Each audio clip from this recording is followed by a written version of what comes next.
Nobody tells you when it starts. There's no warning, no dramatic collapse, no moment where everything explodes. It begins quietly. You wake up one day and realize your life feels smaller than your potential.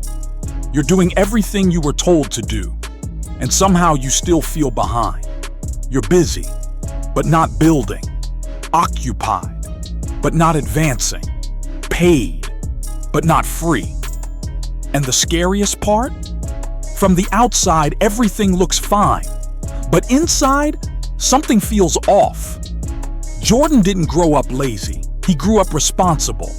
The kind of kid who did what was expected. The kind who learned early that stability mattered more than dreams. So he chose the safe path, the practical one. And it worked, at least on paper. I wasn't broke, but I was constantly tense, like one unexpected expense could knock everything down. That's the invisible cage, not poverty, not failure, but financial anxiety disguised as normal life. You don't feel trapped, you feel busy. Everywhere you look, someone is winning. And instead of inspiration, you feel pressure. You start asking dangerous questions. Am I late? Did I miss something? Why does it feel easier for everyone else?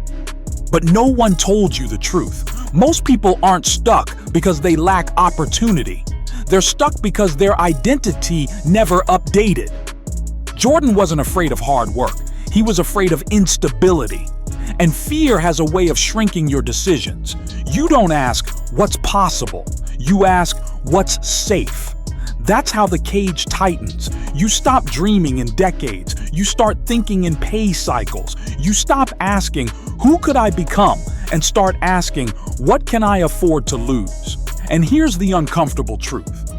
Security can be more dangerous than risk when it costs you your calling. No one stole Jordan's future. He rented it out, slowly, to comfort, routine, and fear. And if we're being honest, so do most people. In the next part, I'll show you exactly how this mindset gets installed. Not accidentally, but systematically. And once you see it, you won't be able to unsee it. Nobody tells you this part. Nobody tells you that before your life changes, something inside you quietly rebels. Not loudly, not dramatically, just a strange discomfort you can't shake. You're doing what you were told. You followed the plan. You stayed responsible, but somehow your soul feels unemployed. Jordan didn't wake up poor. He woke up aware that his effort wasn't broken, his direction was, aware that being busy wasn't the same as being valuable, aware that his bank account was reflecting his beliefs, not his potential. Here's the dangerous thought that started everything. What if I'm not failing? What if I'm just playing the wrong game? See, nobody warned him about this stage, the stage where success looks close enough to touch, but far enough to keep you tired. The stage where you're paid just enough to survive, but not enough to feel free. That's not an accident. That's design. Because a tired mind doesn't question systems, a distracted mind doesn't build wealth, and a fearful mind will trade destiny for stability every time. This is the moment most people ignore. They call it adult life. They call it reality. They call it being responsible. But Jordan felt something else.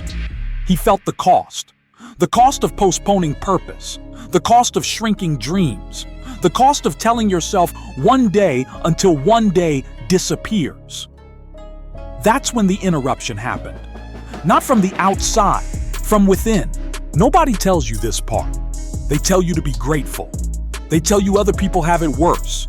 They tell you to stop complaining and stay humble. But what they never tell you is that gratitude without growth slowly becomes a prison. Jordan wasn't lazy. He wasn't reckless. He wasn't irresponsible. He did everything right. He showed up early, stayed late, said yes when he wanted to say no, and yet his life felt smaller every year. That's when the first crack appeared, not in his finances, in his thinking. Because deep down, Jordan started to notice something disturbing. No matter how hard he worked, the ceiling never moved, and a question began following him everywhere, at work, in traffic, in church, in silence. Not a loud question, a dangerous one. Is this really it? That question scared him more than failure ever could, because once you ask it, you can't unask it.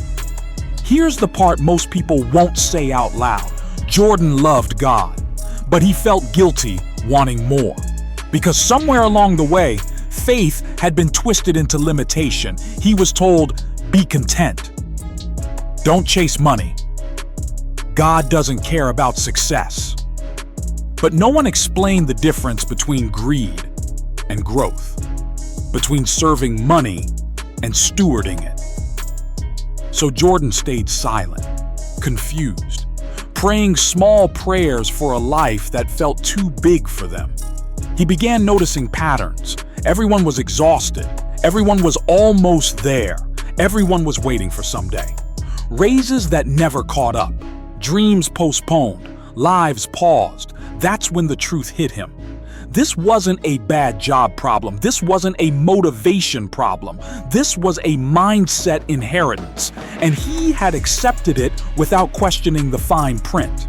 It happened on a night that looked like every other. No miracle, no voice from heaven, no dramatic breakdown, just exhaustion and honesty. If I keep thinking like this, I'll be here forever. That sentence was the beginning of abundance. Because the first step out of poverty is not money, it's awareness. That night, Jordan crossed an invisible line. He didn't quit his job, didn't make $1, didn't tell anyone. But internally, he stopped agreeing with the life he was handed. And that's when everything began to change. Not because the world shifted, but because his mind did. Before you ever struggled with money, money was already shaping you. Not through numbers, through patterns. Before you learned how to earn, you learned how to fear. Fear of not having enough. Fear of being behind. Fear of being irresponsible if you chose differently. No one sat you down and said, this is how poverty thinking works. They didn't have to. You absorbed it. You were trained to believe safety was more important than alignment. That consistency mattered more than calling. That stability was the highest form of success. But here's what they never told you. Safety without purpose becomes a cage. The system doesn't need you to fail. It just needs you comfortable enough to stay. Comfortable enough to silence the questions. Comfortable enough to delay the dream. Comfortable enough to say, maybe one day, but not now. And slowly, almost invisibly, your ambition gets replaced with obligation. Fear is a powerful teacher. It trains you to value approval over progress, security over growth, and money over meaning. That's how the broke brain is formed, not by lack of effort, but by conditioned obedience. The most dangerous lie you were ever told was this: just work hard and everything will work out. Because hard work without direction doesn't lead to freedom. It leads to exhaustion. And here's the part most people never confront. The broke brain doesn't come from having no money. It comes from believing your value is tied to permission. Permission to rest. Permission to dream. Permission to want more. You weren't designed to live on pause. You were designed to create, multiply, and lead. But first, you have to unlearn what survival taught you. Nobody handed you poverty. They taught it to you. Not with words, with patterns. You watched adults work themselves into exhaustion and still worry about money. You heard phrases like, money doesn't grow on trees. People like us don't get rich. Just be grateful you have a job. And without realizing it, your brain wrote those sentences into law. This is the inheritance nobody talks about. Not money, not debt, beliefs. And beliefs are more powerful than circumstances because beliefs decide what you allow yourself to see. This is why some of the smartest people you know are still broke. Not because they lack intelligence, but because intelligence without permission goes nowhere.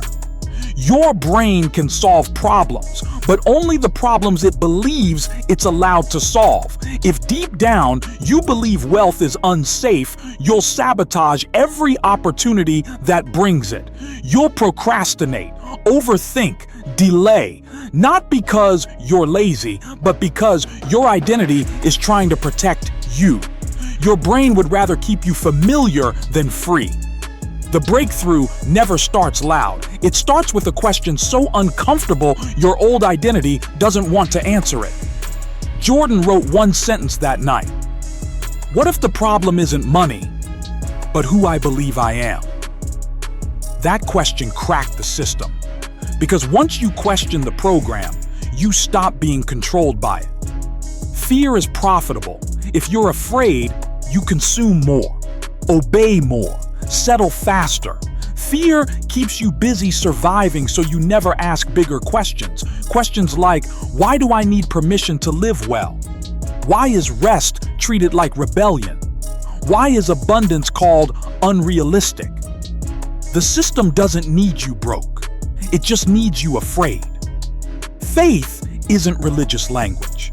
It's economic courage. Fear says, don't risk it. Faith says, move anyway. Jordan realized something most people never do.